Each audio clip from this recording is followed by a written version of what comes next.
Peace be upon you, brothers and sisters. As you may have seen, newspapers, media outlets, even Al Jazeera and others have started covering this issue, children being taken away from their families by Swedish social services. Today, this issue has spread widely. And maybe, just maybe, this is a step towards bringing our children back to us by the grace of God.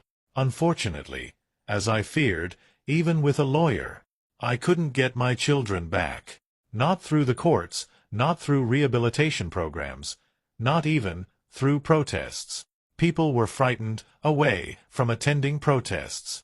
So we turned to the media, and now the media is shedding light on our missing children and on the families who have lost their children to these services. But now they're putting out women, dressing them in hijab, making them look like Arab, Muslim women, giving them social media platforms, TikTok, Facebook pages, where they're saying things like, "I live in Sweden.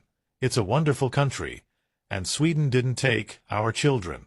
My message to these women: I won't call you sisters because you're wearing the hijab in a way that goes against its true meaning. Only a person with real integrity wears the hijab, an honorable woman. To you who are using this disguise, speaking out against us, against Al Jazeera, against those suffering, who have lost their children, do you really think the money they paid you will protect your children? Does your conscience truly rest easy as you say, "I've integrated, I've learned the language, and social services didn't take my children"? But even native Swedes, people born and raised here, have had their children taken. So, to you, and others like you, who are attacking Al Jazeera's campaign against social services, who are speaking on behalf of Syrians, Iraqis or Lebanese, and saying that Sweden is a great country that doesn't take children, and telling us to integrate, I ask you, where are my children? Where are the children of Abu Omar, of so-and-so, of Nazii, of others? Where is Yusuf al-Kurdi's child? Our children are being taken away and disappearing completely. Honestly, I'm confused and shocked. The attacks we face don't come from Swedes, they come from our own people.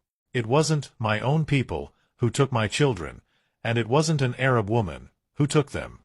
It's an organization here in Sweden that deceived us, that brought us here through the UN, and then took our children for flimsy reasons. We even accept that children may be taken for child protection.